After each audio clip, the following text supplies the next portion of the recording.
छोटी सोच आई ससुराल पार्ट 1। पारुल एक छोटे शहर की रहने वाली थी। पारुल और उसका परिवार एक नॉर्मल सी जिंदगी जीते थे। पर पारुल की किस्मत चमक जाती है जब उसके लिए अनुराग नाम के लड़के का रिश्ता आता है। अनुराग एक बहुत अच्छे घर से था। मेरी पारुल के तो भाग्य खुल गए जो उसके लिए इतना अच्छा रिश्ता आया। अब मेरी पारुल बड़े घर की बहू बनेगी और बड़े शहर में रहेगी। फिर तो हमारी बेटी हमें भूल ही जाएगी, क्यों? माँ, तुम भी ना। मैं कितने ही बड़े घर में क्यों ना चली जाऊँ, पर अपने माँ बाप को कभी नहीं भूल सकती। इतना बोलकर पारुल इमोशनल हो जाती है और अपनी माँ के गले लग जाती है। समय यूं ही बीतता है और बहुत जल्द पारुल की शादी अनुराग से हो जाती है। अनुराग से शादी करने के बाद जब पारुल अपने ससुराल पहुंचती है तो अपना घर देखकर उसकी आंखें खुली की खुली रह जाती है और उसके मन में कई तरह के ख्याल आने लगते हैं। ये घर कितना बड़ा है। मैंने जितना सोचा था मेरा ससुराल तो उससे भी बड़ा निकला। पर पता नहीं यहाँ के लोग कैसे होंगे। बड़े लोग, बड़ी बातें। पारुल मन ही मन सोच रही होती है कि तभी पारुल की जेठानी पूजा आरती की थाली लेकर आती है और अपनी देवरानी की आरती उतार कर उसे गृह प्रवेश करने के लिए कहती है। पारुल, क्या हुआ? क्या सोच रही हो? डरो मत, यहाँ सभी लोग बहुत अच्छे हैं और मैं तुम्हारी जेठानी हूँ। हम दोनों हमेशा दोस्त की तरह रहेंगे। इसलिए तुम्हारे अंदर जो भी ख्याल आ रहे हैं ना, उसे निकाल फेंको और कलश को गिराकर गृह प्रवेश करो। पारुल अपनी जेठानी को सर पर बिना पल्लू के देखकर अजीब सा मुंह बनाती है और गृह प्रवेश करती है। कुछ देर बाद पारुल अपने कमरे में बैठी होती है। तभी वहाँ पूजा टी शर्ट और पजामा पहनकर पारुल से बात करने के लिए आती है और उससे दोस्त की तरह घुलने मिलने की कोशिश करती है। आज तुम्हारा ससुराल में पहला दिन है ना, मैं समझ सकती हूँ। तुम्हें थोड़ा अजीब लग रहा होगा, पर फिक्र मत करो, मैं और तुम्हारी ननद अनीता तुम्हारे साथ हैं। क्या मेरी ननद? पर मैंने अभी तक तो अपनी ननद को देखा ही नहीं। अरे तुम देखोगी भी कैसे? तुम्हारी ननद एक डॉक्टर है और जैसे ही बारात निकलने लगी वैसे ही हॉस्पिटल से इमरजेंसी कॉल आ गया और उसे जाना पड़ा। देखो अब कब तक आती है अनीता घर। अच्छा, तुम्हें किसी भी चीज़ की ज़रूरत हो तो मुझे बता देना, बगल वाला कमरा मेरा ही है। इतना बोलकर पूजा तो वहाँ से चली जाती है और अपनी जेठानी को टी शर्ट और पजामे में देखकर पारुल खुद से कहती है, कैसी जेठानी है मेरी? ससुराल में किस तरह से टी शर्ट और पजामा पहनकर बेखौफ घूम रही है। कैसे लोग हैं इस घर के। बेटी रात भर घर नहीं आई और माँ बाप को टेंशन ही नहीं है। पारुल अपने ससुराल में आते ही दिखा देती है कि पारुल की सोच कितनी छोटी है।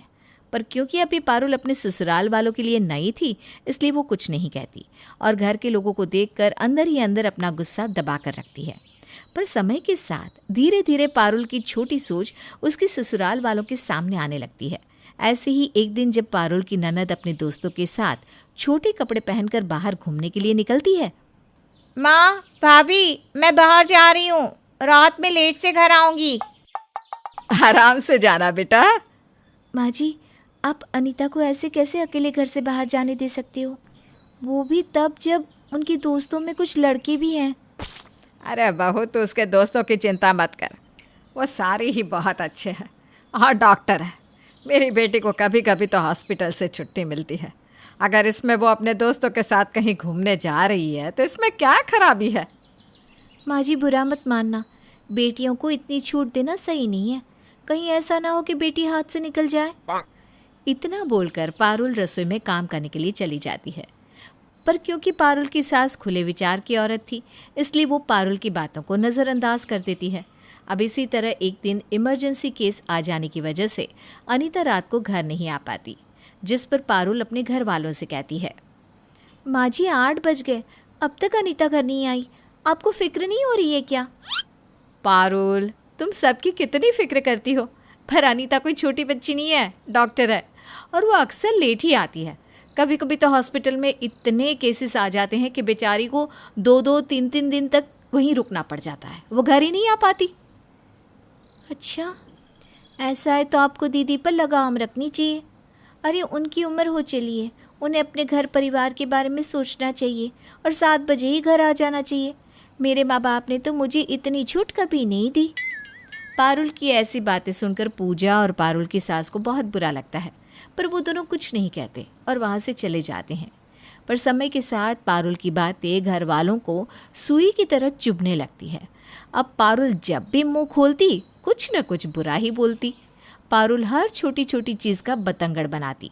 ऐसे ही एक दिन सब साथ में बैठकर खाना खा रहे थे और पूजा बिना चुन्नी लिए अपने ससुर विनीत को खाना दे रही होती है। ये देखकर पारुल अपनी जेठानी के पास जाती है और उनके कान में धीरे से कहती है, दीदी ये आप क्या कर रही हो? शर्म लिहाज बेचकर खा गई हो क्या? ससुर जी बैठे हैं और आप बिना चुन्नी लिए उनको खाना परोस रही हैं। अरे पूरा दिन टी शर्ट पजामे में घूमती है, कम से कम ससुर जी के सामने तो सर पर चुन्नी रख लो। पारुल, इस घर में मैं तुमसे पहले आई हूँ और अपनी छोटी सोच अपने पास रखो। मैंने ससुर जी को कभी ससुर नहीं माना। मेरे ससुर जी मेरे पिता हैं और जब मैं अपने पिता के सामने कभी घूंघट या सर पर दुपट्टा नहीं रखती तो अपने ससुर जी के सामने क्यों रखूं? क्या हुआ बड़ी बहू, तुम छोटी बहू पर नाराज क्यों हो रही हो? पिताजी, इस घर में तो हर कोई मुझ पर नाराज़ ही होता है। आखिर मैं इस घर में छोटी जो हूँ। माँ जी को कुछ बोलो तो वो मुंह फुला कर बैठ जाती है। दीदी को कुछ अच्छा समझाओ तो दीदी नाराज़ होने लगती है। मैंने तो बस दीदी को ये कहा कि आपके सामने दुपट्टा ले ले। क्या मैंने कुछ गलत कहा? बड़ी बहू, छोटी बहू की बात का बुरा मत मानना, और छोटी बहू तुम बड़ी बहू की बात का बुरा मत मानना। और एक बात, हमारे घर में बहू बेटी एक बराबर है, इसलिए कभी ये मत सोचना कि तुम्हारे ससुराल वाले बेटी और बहू में फ़र्क कर रहे हैं। विनीत अपनी दोनों बहुओं को समझाकर वहाँ से चला जाता है, पर पूजा को पारुल की छोटी छोटी बात पर बहस करने की आदत बिल्कुल भी पसंद नहीं आती। इसलिए अब जब भी पारुल अपनी जेठानी को कुछ कहती तो पूजा भी पीछे नहीं हटती। तो वहीं दूसरी ओर अनीता भी पारुल की आंखों में खटकती रहती है। ऐसे ही एक दिन जब अनीता अपने दोस्तों के साथ पार्टी से घर लेट आती है तो पारुल बिना समय देखे अपनी सास को भड़काने लगती है। माँ जी, अनीता को समझाओ, ज़माना सही नहीं है। लड़कों का साथ छोड़ दे और पार्टी से समय पर घर आया करें। 12 बजे 1 बजे घर आना लड़कियों के लिए सेफ नहीं है। मुझे तो एक बात समझ में ही नहीं आती कि आप अनीता के लिए कोई रिश्ता क्यों नहीं देखती हैं। अगले साल अनीता 30 साल की हो जाएगी। अच्छा लगता है क्या इस उम्र में लड़कियां घर में बैठी रहें और इस तरह के जीन्स और छोटे कपड़े पहने? बस भाभी, बहुत हुआ। आप छोटे शहर और घर से आई हैं, ये हमें हर रोज़ देखने को मिलता है। आपकी छोटी सोच आपको इस घर में एडजस्ट ही नहीं होने देती। और खबरदार, अगर मेरी माँ के कान भरने की कोशिश की तो। माँ जी, कोई छोटी बच्ची थोड़ी ना है जो मेरे भड़काने से भड़क जाएंगी। और मैं कुछ गलत नहीं कह रही, आपके भले के लिए ही कह रही हूँ। मेरी भलाई किस में और किस में नहीं, ये मेरे घर वाले और मैं बहुत अच्छे से समझते हैं भाभी, इसलिए आप अपने काम से काम रखिए। अनीता अपनी भाभी का कोई लिहाज नहीं करती और गुस्से में अपने कमरे में चली जाती है। रात के 12 बजे पारुल और अनीता के बीच में धुआंधार बहस होती है। ये देखकर पारुल की सास परेशान हो जाती है और वो अनीता को ही समझाने के लिए उसके कमरे में जाती है। अनीता बेटा, मैं देख रही हूँ कि कुछ दिनों से तो कुछ ज़्यादा ही चिड़चिड़ी हो रही है। माँ, मैं बहुत अच्छे से जानती हूँ आप मुझे यहाँ समझाने के लिए आई हैं, जबकि समझना और समझने की ज़रूरत भाभी को है। उनकी सोच कितनी छोटी और घिरी हुई है। पता नहीं कैसी लड़की को आपने इस घर की बहू बना दिया। माँ, आप देख लेना, इसकी वजह से हमारा घर बर्बाद हो जाएगा, या तो फिर ये खुद अपनी ज़िंदगी बर्बाद कर लेगी। अरे अनीता, वो एक छोटे घर की लड़की है, इसलिए उसकी सोच छोटी है, पर तू तो अच्छे घर से है और एक डॉक्टर भी है। कम से कम तुझे तो समझदारी से काम लेना चाहिए। देख, रात कितनी ज़्यादा हो रही है। इतनी रात में भी घर में कलेश होगा तो आसपास के लोग क्या कहेंगे? लोगों का पता नहीं माँ, पर अब मेरा घर आने का दिल ही नहीं करता। मैं सोच रही हूँ मैं अपनी नाइट शिफ्ट करवा लूँ और नाइट इमरजेंसी हॉस्पिटल में जितने भी केसेस आएंगे वो सब मैं ही हैंडल करूँगी। जितनी ज़्यादा बिजी रहूँगी मेरे लिए उतना ही ज़्यादा अच्छा रहेगा और इसी बहाने मुझे भाभी और इस घर से थोड़ी शांति मिलेगी। अरे अनीता बेटा। माँ, बाकी की बातें फिर कभी करेंगे, अभी बहुत रात हो गई है। अब जाकर सो जाइए, और मैं भी बहुत थक गई हूँ। अनीता अब और अपनी भाभी को झेल नहीं पा रही थी, इसलिए वो अपनी शिफ्ट चेंज करवा लेती है, जिस वजह से अब अनीता रात को घर आना ही बंद कर देती है। ये देखकर पारुल को और भी ज़्यादा बोलने का मौका मिल जाता है। देखिए ना दीदी, अनीता ने अपनी नाइट की ड्यूटी करवा ली। अब मैं बोलूँगी तो आप सब कहोगे कि मेरी सोच छोटी है, पर क्या आप सबको सच में इस घर की बेटी की फिक्र ही नहीं है? मैंने तो उसके अच्छे के लिए बोला था ना। पारुल, हम जानते हैं तुम अनीता का अच्छा चाहती हो, पर तुम जो बोलती हो वो तुम्हारा तरीका गलत है। और अनीता ने अपनी नाइट शिफ्ट भी तुम्हारी वजह से करवाई है, इसलिए अब तुम कुछ ना बोलो, वही अच्छा होगा। अपनी जेठानी की ये बात सुनकर पारुल का मुंह बन जाता है। अब इसी तरह से कुछ दिन बीत जाते हैं और एक दिन जब अनुराग ऑफिस के मीटिंग की वजह से लेट आता है तो पारुल अपने पति से सवाल जवाब करने लगती है। कहाँ रह गए थे? आज इतनी देर कहाँ लग गई? भूल गए क्या? आज आप मुझे मूवी ले जाने वाले थे और आज से पहले ऐसा कभी नहीं हुआ जब आपने मेरा फ़ोन ही ना उठाया हो। माफ़ करना पारुल, पर ऑफिस में एक अर्जेंट मीटिंग आ गई थी और उसे हैंडल करना बहुत ज़रूरी था, इसीलिए लेट हो गया। हमारे ऑफिस में नूपुर नाम की एक लड़की है, उसने कहा कि उसका घर रास्ते में है तो उसे भी ड्रॉप करना पड़ा। आई एम सॉरी, आइंदा से टाइम पर घर आऊँगा और हम फिर कभी चलेंगे ना मूवी देखने। आप ना बहुत भोले, ऐसी लड़कियों की चाल को समझ नहीं पाते। ऐसी लड़कियों से दूर रहा करो। ऐसी लड़कियां हंसते खेलते परिवार को बर्बाद कर देती है। अरे पारुल, इतना क्यों परेशान हो रही हो? इतना बुरा मत सोचो उसके बारे में। वो बेचारी लड़की तो अभी इंटर्नशिप के लिए आई है और वैसे भी खुद बहुत भोली है और मुझसे काफ़ी छोटी भी। तो अपने दिमाग से बुरे बुरे ख्याल निकाल दो। अरे मैं क्यों कुछ बुरा सोचूंगी? मैं तो बस आपको ऐसे ही बता रही हूँ। मैं भी एक लड़की हूँ ना। वैसे भी आजकल की लड़कियों पर विश्वास करना ही बेकार है। अच्छा ठीक है बाबा, मैं सारी लड़कियों से दूर रहूँगा बस। मुझे बहुत भूख लगी है, अब खाना लगा दो। इतना बोलकर अनुराग खाना खाने के लिए बैठ जाता है, पर पारुल के दिमाग में तो कुछ और ही चल रहा था जो वो खुलकर अपने पति से बोल नहीं पाती। इसी तरह से कुछ दिन बीत जाते हैं।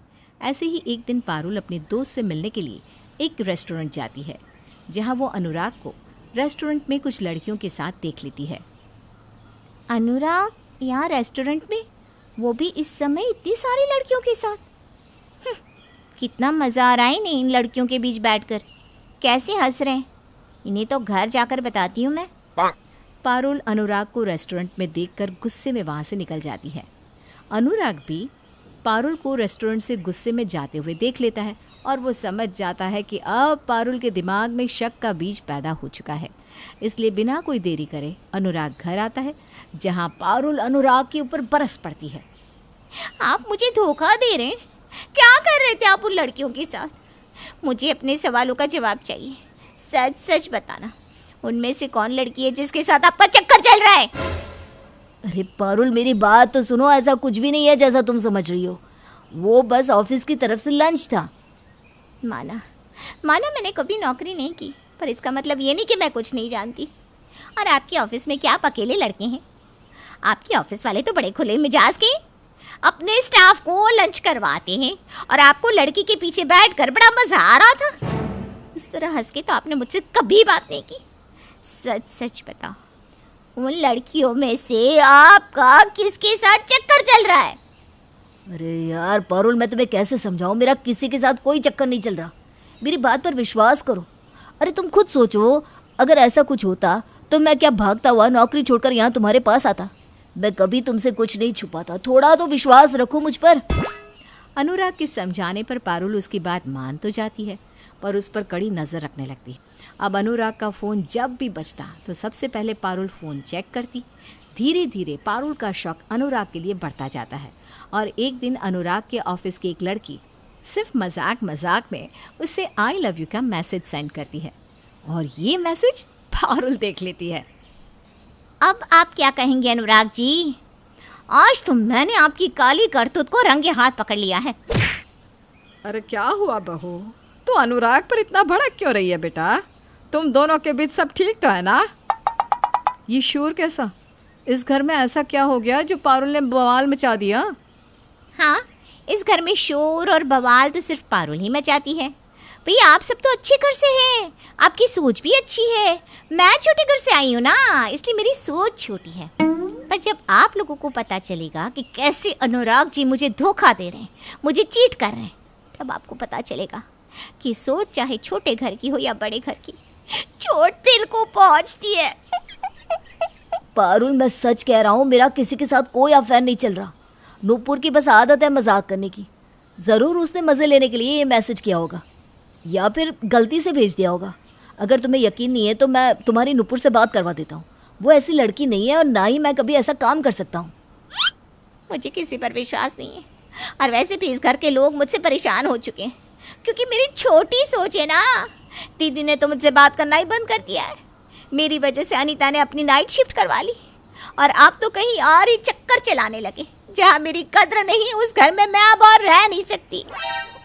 एक मैसेज की वजह से पारुल अपने हाथों से अपना घर बर्बाद करने पर तुल जाती है और बिना अनुराग की बात सुने समझे अपना सामान लेकर अपने मायके पहुंच जाती है, जिसके बाद पारुल का मायका और ससुराल दोनों ही एक कश्मकश में बन जाते हैं और दोनों ही परिवार चाहकर भी कुछ नहीं कर पाता।